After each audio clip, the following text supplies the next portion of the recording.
wanted to do this quick little video just to show you again how secure a ready-to-wear wig can be in the most strongest of winds.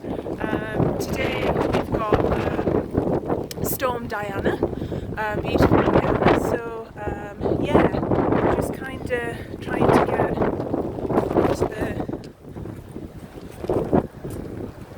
Probably hear the wind and the rain, but yeah, I'm going to just wander around the front here, and you can maybe get a bit of an idea of how this is going to...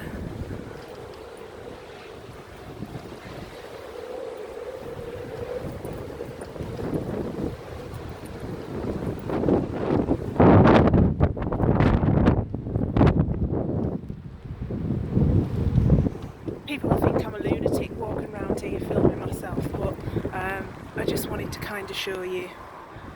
Yeah, thank you.